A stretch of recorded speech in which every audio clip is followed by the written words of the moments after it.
সিলেটের ভোলাগঞ্জে লুট হওয়া সব সাদা পাথর আগামী 7 দিনের মধ্যে ফেরত দেওয়ার নির্দেশ দিয়েছেন উচ্চ আদালত।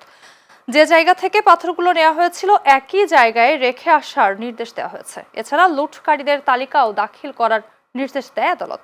এক রিটে আবেদনের প্রেক্ষিতে আজ বিচারপতি কাজী জিনাত হক ও বিচারপতি আইনুন নাহার সিদ্দিকার হাইকোর্ট বেঞ্চ এ রায় দেন। এদিকে লুট হওয়া সাদা পাথর উদ্ধারে টাস্ক ফোর্স অভিযান চালায়। গত রাত থেকে এ পর্যন্ত 12,000 ঘনফুট পাথর উদ্ধার করা হয়েছে। পরে এসব পাথর আগের জায়গায় বিছিয়ে দেওয়া হয়েছে বলে জানিয়েছে টাস্ক ফোর্স। সেই সাথে প্রায় 1.5 শতাধিক পাথর লুট করা বহনকারী বার্কি নৌকা ধ্বংস করা হয়েছে।